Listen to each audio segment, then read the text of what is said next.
नमस्कार दोस्तों। BECC 134 की एक यूनिट मैंने इससे पहले आपको कराई थी, जिसमें मैंने IS वक्र आपको अच्छे से समझाया था। आज हम बात करेंगे LM वक्र की, यानी लिक्विडिटी मनी मार्केट कर्व जिसे हम कहते हैं, या फिर आप कह सकते हैं लिक्विडिटी मनी कर्व। क्लियर, उसके बारे में आज हम बात करेंगे। ब्लॉक तो फर्स्ट ही है, लेकिन ब्लॉक फर्स्ट में इसकी यूनिट क्या है, सेकेंड है। तो सेकेंड यूनिट पर डायरेक्टली हम आते हैं बिना किसी देरी के। आप यहाँ पर देख सकते हैं कि सेकेंड यूनिट का नाम है मौद्रिक क्षेत्र में संतुलन, है ना। जबकि जो फर्स्ट यूनिट जिसमें हमने IS वक्र की बात की थी उसमें था वास्तविक क्षेत्र में संतुलन। अब जो बात हम कर रहे हैं दैट इज मौद्रिक क्षेत्र में होने वाला संतुलन। वास्तविक और मौद्रिक मांग क्या होती है, पहला क्वेश्चन तो यही सही बनता है। मैं आपको क्वेश्चन जनरेट करना सिखाता हूँ। पहला क्वेश्चन ये बनता है कि वास्तविक मांग और मौद्रिक मांग में अंतर करें, और मौद्रिक मांग में अंतर करें। डन, एक क्वेश्चन तो आपका ये बनता है। ठीक, दूसरा यहां से क्वेश्चन क्या बनता है, मुद्रा की मांग और मुद्रा की आपूर्ति से आप क्या समझते हैं, मुद्रा बाजार में संतुलन किस प्रकार होता है। यहां से क्वेश्चन आप इस प्रकार बना सकते हैं, मुद्रा बाजार में संतुलन किस प्रकार होता है। ठीक है, और जो आपका इंपॉर्टेंट क्वेश्चन है, यहां से जो आपका इंपॉर्टेंट क्वेश्चन बनता है उसे आप समझने की कोशिश करना, किस प्रकार होता है। ये एक इंपॉर्टेंट ब्लॉक है आपका, क्योंकि यहां से क्वेश्चन आता है एक क्वेश्चन इस ब्लॉक से बनता है, एक क्वेश्चन सिंगल क्वेश्चन। ठीक है, आप ऐसा कह सकते हैं कि सर यहां से जो एक क्वेश्चन आता है वो वही इंपॉर्टेंट है, जिसमें आपसे कहा जाता है LM वक्र विश्लेषण के माध्यम से। क्वेश्चन मैं आपको बता देता हूं कैसे बनता है। LM वक्र विश्लेषण के माध्यम से, वक्र विश्लेषण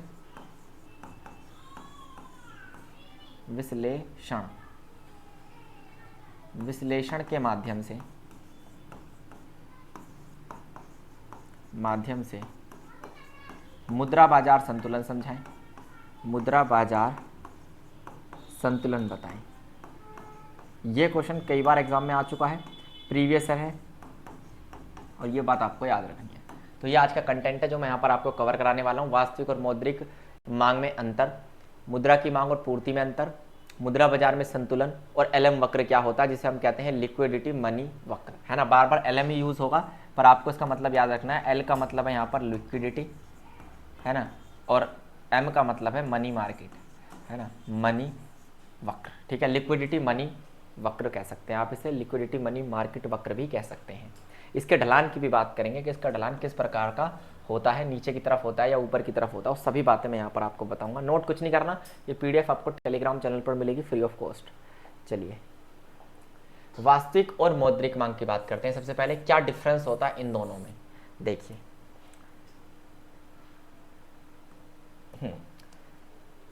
मुद्रा की मौद्रिक मांग का अर्थ क्या है, सबसे पहले यहाँ पर डेफिनेशन है मुद्रा की मौद्रिक मांग की। मुद्रा की मौद्रिक मांग का अर्थ है किसी व्यक्ति द्वारा मांग की गई मुद्रा की मात्रा।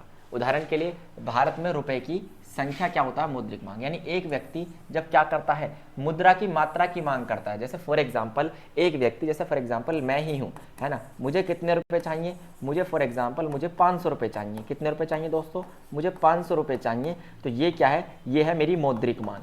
ये क्या है, मौद्रिक मांग, है ना। हो सकता है एक अर्थव्यवस्था को, एक इकोनॉमी इमेजिन करो, एक अर्थव्यवस्था इमेजिन करो। फॉर एग्जांपल इंडियन इकोनॉमी है, इसे कितने कितने ट्रिलियन डॉलर की GDP चाहिए, हमें चाहिए, इंडियन इकोनॉमी को चाहिए 5 ट्रिलियन डॉलर। क्या चाहिए, 5 ट्रिलियन डॉलर चाहिए। तो ये क्या है, हमारी मौद्रिक मांग कहलाएगी। इसे क्या कहोगे आप, दैट इज हमारी क्या, मौद्रिक मांग।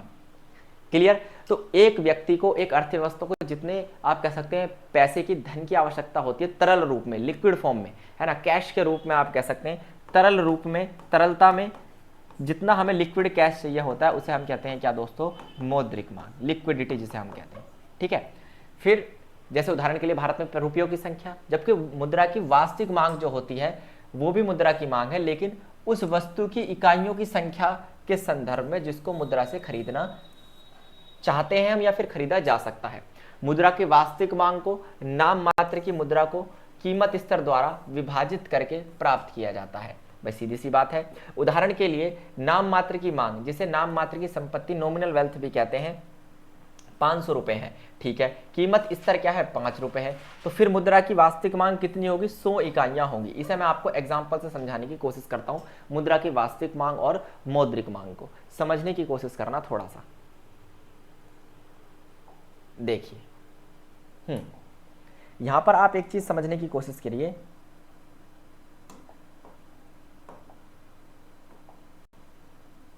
मैं आपसे कहता हूं फॉर एग्जाम्पल, मुझे किसी काम को करने के लिए 500 रुपये चाहिए। कितने रुपए चाहिए, 500 रुपये चाहिए। इट मीन्स ये क्या है, मेरी मौद्रिक मांग है ना। ये कॉन्सेप्ट आपको समझना पड़ेगा अच्छे से, है ना। ये क्या है, मेरी मौद्रिक मांग है। जब मुझे जितने पैसे की आवश्यकता हो, जितने पैसे की क्या हो, जितने रुपए की क्या हो, आवश्यकता हो, उसे हम क्या कहते हैं, मौद्रिक मांग कहते हैं, ठीक है। इसे ही हम नाम मात्र की मांग भी कहते हैं। इसका दूसरा नाम है नाम मात्र की मांग, ठीक है। नॉमिनल वेल्थ इंग्लिश में कहते हैं नॉमिनल वेल्थ, एंड डब्ल्यू से हम इसे डिनोट कर देते हैं। कहानी यहां तक तो कोई दिक्कत आपको नहीं होगी, ठीक है। उसके बाद मैं ये कहता हूं कि जो वस्तु मैं इन 500 रुपए से खरीदना चाहता हूं, भाई किसी ना किसी चीज के लिए तो आवश्यकता होगी। मैं इससे एक वस्तु खरीदना चाहता हूं, इन 500 रुपए से मैं एक वस्तु खरीदना चाहता हूं, जिस वस्तु की कीमत कितनी है, 5 रुपए पर पीस, है ना। तो 5 रुपए की एक है वो वस्तु, ऐसा मान के चलिए आप। मान लीजिए ये कोई वस्तु पेन ही है, ये 5 रुपए का एक पेन है जो मैं खरीदना चाहता हूं। तो अब इसकी वास्तविक मांग किस प्रकार निकलेगी, वास्तविक मांग, याद रखना, वास्तविक मांग जो है ये उन वस्तुओं की संख्या को दिखाती है, उन वस्तुओं की इकाइयां दिखाती है। आप ऐसे लिख सकते हैं इसकी डेफिनेशन, इकाइयां दिखाती है जिन्हें मुद्रा से खरीदना है, जिन्हें मुद्रा से क्या करना है, खरीदना है। फॉर्मूला क्या बनता है, फॉर्मूला भी बता देता हूं मैं आपको। फॉर्मूला ये बनता है कि जो वास्तविक मांग होती है ना, रियल डिमांड आप इसे कह सकते हैं, जो भी आपके शॉर्ट में लिख देता हूं मैं। वास्तविक मांग जो होती है आपकी, क्या होती है, वास्तविक मांग। वास्तविक मांग जो होती है वो बराबर होती है मौद्रिक मांग, मौद्रिक मांग बटे में क्या आएगा आपका, कीमत। जैसे मौद्रिक मांग कितने रुपए चाहिए थे, मुझे 500 रुपए चाहिए थे, ठीक है। वस्तु की एक की कीमत कितनी है, 5 रुपए। तो मैं कितनी वस्तुएं खरीद पाऊंगा, 100 वस्तुएं खरीद पाऊंगा। कितनी वस्तु खरीद पाऊंगा, 100 वस्तु। ये 100 वस्तु मेरी क्या कहलाएंगी, वास्तविक मांग। क्लियर दोस्तों, इतना सा कॉन्सेप्ट है केवल कि मुद्रा की एक तो होती है कितना पैसा आपको चाहिए, और एक होता है वास्तविक, उस पैसे से आप कितनी चीजें खरीद सकते हैं। दोनों में अंतर होता है। पेपर में कई बार टिप्पणी का क्वेश्चन आया है कि वास्तविक मांग और मौद्रिक मांग में क्या अंतर होता है। ये वो धनराशि है जो जितने रुपए की हमें आवश्यकता होती है, इसे नाम मात्र की मांग भी कहते हैं। एग्जाम्पल मैंने दिया, वस्तु 5 रुपए की पर पीस है, एक पेन। वास्तविक मांग ये उन वस्तुओं को दिखाता है, या उन वस्तुओं की संख्या को दिखाता है। इकाई की जगह आप यहाँ पे संख्या वर्ड भी लगा सकते हैं। ये उन वस्तुओं की संख्या को दिखाता है जिन्हें मुद्रा से खरीदना चाहते हैं, फिर खरीदा जा सकता है। तो वास्तविक मांग का फॉर्मूला हो गया मौद्रिक मांग बटे कीमत, 500 रुपए बटे 5 रुपए, 100 वस्तुएं वास्तविक मांग। समझ में आई यहाँ तक कहानी। आप कहेंगे बिल्कुल सर, यहाँ तक तो हमें कोई भी परेशानी नहीं हुई है। चलिए आगे यदि हम देखें तो ये तो एक कॉन्सेप्ट हो गया। अब बात करते हैं मुद्रा की मांग और पूर्ति के बारे में, कि मुद्रा की मांग और पूर्ति का आपस में क्या संबंध आपको यहाँ पर देखने के लिए मिलेगा।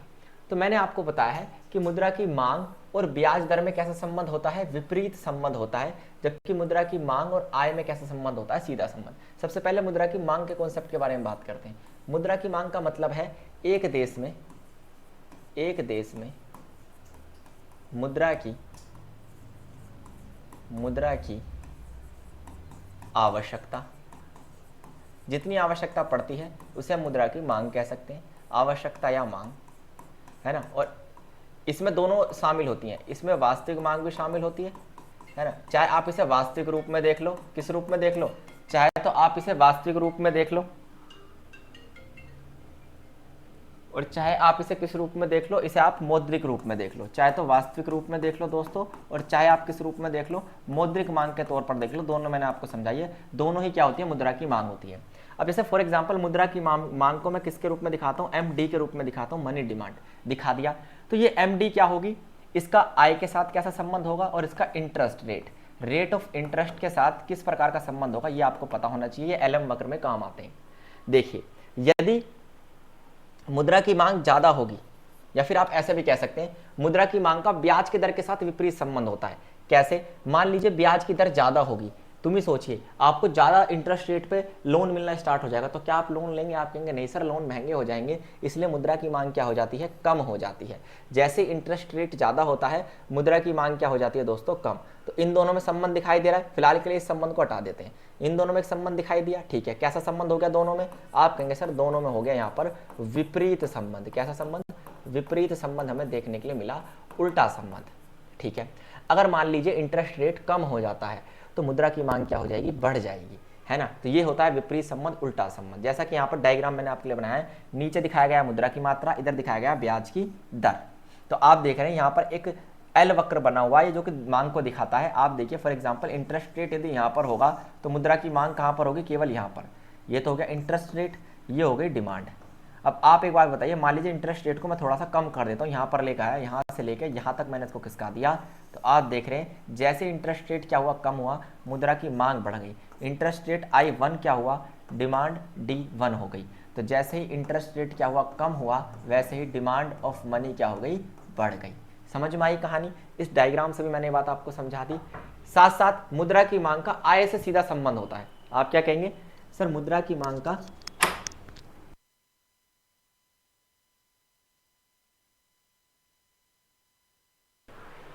मुद्रा की मांग का आय के साथ क्या संबंध होता है? सीधा संबंध। कैसे? मान लीजिए अब यही डिमांड के साथ हम क्या करेंगे? आय का संबंध बैठाने की कोशिश करेंगे। MD मनी की डिमांड, और इधर मैंने आय दिखा दी।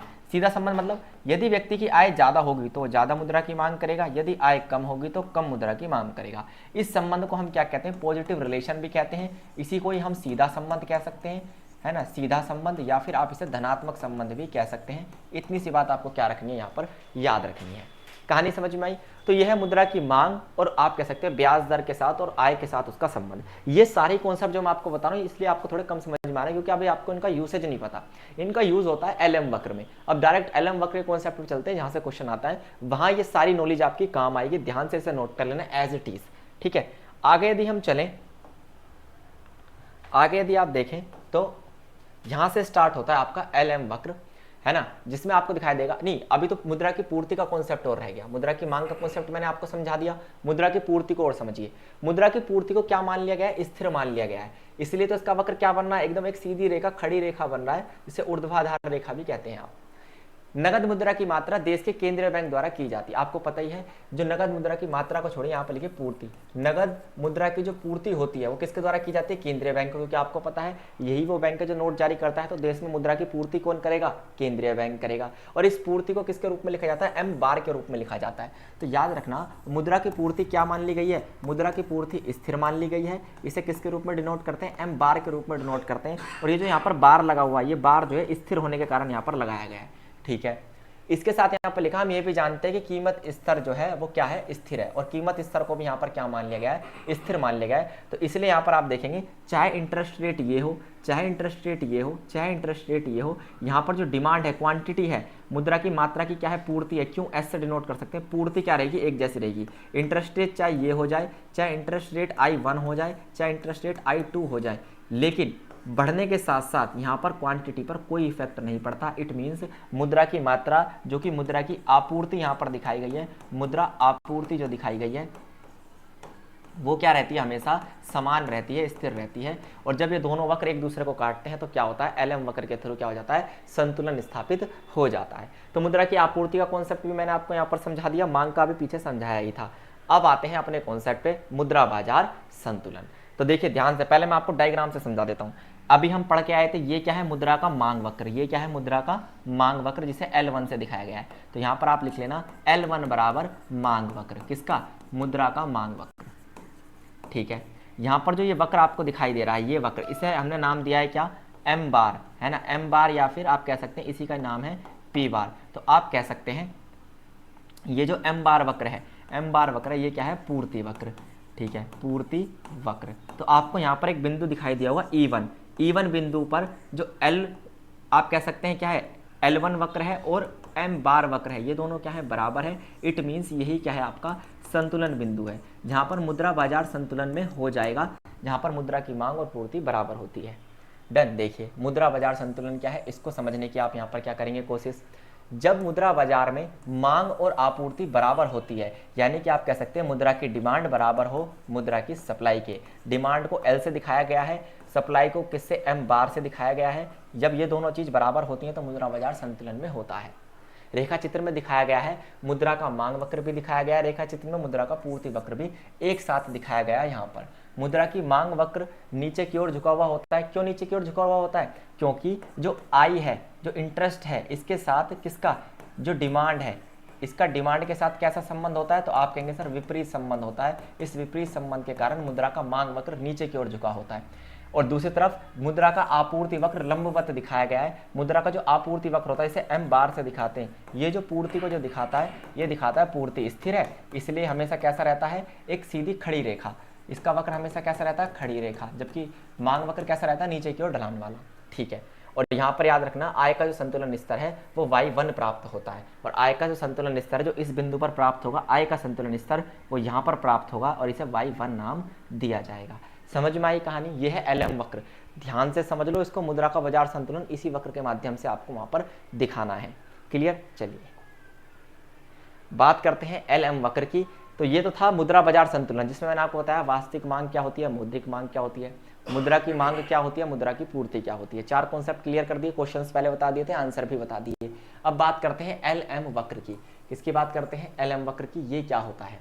LM वक्र वह वक्र है, इसकी डेफिनेशन यहाँ से नोट करना, जिसमें ब्याज दरों और आय के स्तरों के उन समायोजनों को दिखाया जाता है जिन पर वास्तविक मुद्रा की मांग वास्तविक मुद्रा की आपूर्ति के क्या होती है, बराबर होती है। तो आप कह सकते हैं यहाँ पर इसमें 2 कंपोनेंट इंपॉर्टेंट है। एक तो आपको याद रखना है LM वक्र पे दिखाई जाती है क्या, ब्याज दर, और एक दिखाई जाती है LM वक्र पे आय, है ना। और इन दोनों के ऐसे संयोजन दिखाए जाते हैं, इन दोनों के ऐसे संयोजन यहाँ पर दिखाए जाते हैं जहाँ पर मुद्रा की मांग बराबर हो किसके, पूर्ति के। देखिए मैं राइट से डिनोट करता हूँ, जहाँ पर मुद्रा की मांग बराबर हो किसके, आपूर्ति के, उस वक्र को कहते हैं LM वक्र। ठीक है। इसके अलावा LM वक्र के सभी बिंदु मुद्रा बाजार में संतुलन को दिखाते हैं। LM वक्र पर जितने भी बिंदु होते हैं वो क्या दिखाते हैं, मुद्रा बाजार में संतुलन। और LM वक्र के बाहर के सभी बिंदु, बाहर यदि कोई बिंदु है, बाहर के सभी बिंदु क्या दिखाएंगे, मुद्रा बाजार में असंतुलन। LM वक्र और आय के स्तर में सकारात्मक संबंध है, मैंने आपको पहले भी बताया था, क्योंकि आय के साथ आप कह सकते हैं किसका, मांग का कैसा संबंध है, सीधा संबंध है, और पूर्ति का तो स्थिर है ही। तो इट मीन्स यहाँ पर सीधा संबंध आपको देखने के लिए मिलेगा। आय यदि बढ़ती है तो ब्याज दर क्या होती है, ब्याज दर बढ़ सकती है। ठीक है। चलिए अब इसको डायरेक्ट डायग्राम से समझते हैं, ज़्यादा अच्छे से समझ में आएगा। डायग्राम देख लीजिए। जब आपको पता है ये तो पूर्ति वक्र है ही, इस पूर्ति वक्र को बढ़ा के दिखाता हूँ, आपको समझ में आ जाएगा। भाई ये तो पूर्ति वक्र है ना, कितने भी पूर्ति वक्र बना लो आप, ये पूर्ति वक्र है। ठीक है। अब जब मांग वक्र यहाँ से जाएगा, ऐसे मांग वक्र जाएगा, तो एक बिंदु यहाँ प्राप्त होगा, हो सकता है एक बिंदु यहाँ प्राप्त हो, एक बिंदु यहाँ, कहीं कितने बिंदु आप इस पे बना लीजिए, हर बिंदु इस LM वक्र पे क्या दिखाएगा, संतुलन। ठीक है। हर बिंदु LM वक्र पे क्या दिखाता है, संतुलन दिखाता है। इसमें नीचे की तरफ हम क्या दिखाते हैं, नीचे की तरफ दिखाते हैं आय, और साइड की तरफ हम दिखाते हैं ब्याज दर। जिसके बस की से याद करना नहीं है, एज इट इज इसको रट लेना, डायग्राम को एज इट इज डायग्राम बनाना है अगर आपको समझ में नहीं आ रही है चीज़। ठीक है। ये था आपका LM वक्र विश्लेषण, एक ऐसा वक्र जो हर बिंदु पर क्या दिखाता है, मुद्रा बाजार संतुलन में है। एक डेफिनेशन आप लिख लेना, LM वक्र पर सभी बिंदु, LM वक्र पर सभी बिंदु क्या दिखाते हैं, LM वक्र पर सभी बिंदु मुद्रा बाजार संतुलन दिखाते हैं, मुद्रा बाजार संतुलन दिखाते हैं। क्लियर दोस्तों? ये बात आपको याद रखनी, टिपिकल है कॉन्सेप्ट, है ना। इस पे क्या होता है, इस बिंदु पर वास्तविक मांग बराबर होती है वास्तविक पूर्ति के। ठीक है दोस्तों। मांग को मैंने भी बताया था L से दिखाते हैं और वास्तविक पूर्ति को M से दिखाते हैं, इसलिए इन दोनों का नाम क्या पड़ गया, LM वक्र। क्लियर? चलिए, तो ये कॉन्सेप्ट भी आपको क्लियर हो गया। अब इसके ढलान की बात करेंगे, LM वक्र का ढलान किस प्रकार का होता है। तो LM वक्र का जो ढलान है, LM वक्र का ढलान आय में परिवर्तन के कारण ब्याज की दरों में जो परिवर्तन होता है उसकी गणना हमें दिखाता है।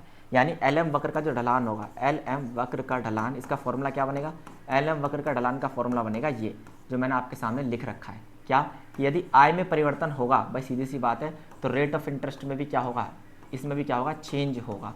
तो पहले परिवर्तन किस में होगा, आय में। तो पहले आय में परिवर्तन होगा, ठीक है, और आय में परिवर्तन के कारण किस में परिवर्तन होगा, ब्याज की दर में परिवर्तन होगा, ब्याज दर में परिवर्तन। और इसी परिवर्तन के कारण संतुलन ऊपर नीचे भी हो सकता है। इसलिए यही है एलएम वक्र का ढलान। ये फॉर्मूला आपको याद रखना है, ये इक्वेशन आपको समीकरण याद रखनी है, same as it is paper में लिख के आनी है। एलएम वक्र कुछ नहीं है, मुद्रा बाजार संतुलन को दिखाता है। एल जो है वो मांग को दिखाता है, एम जो है पूर्ति को दिखाती है, और जहां पर दोनों बराबर हो जाए तो एक वक्र जनरेट होता है जिसे कहते हैं एल एम वक्र। याद रहेगा आपको इतनी सी बात। इसके अलावा नेक्स्ट यूनिट भी हम लेके आएंगे। इस पीडीएफ को डाउनलोड कर लेना, क्लास को 2 से 3 बार देखना, तब समझ में आएगा, डिफिकल्ट कॉन्सेप्ट है। आज के लिए केवल इतना ही। थैंक यू, धन्यवाद, नमस्कार।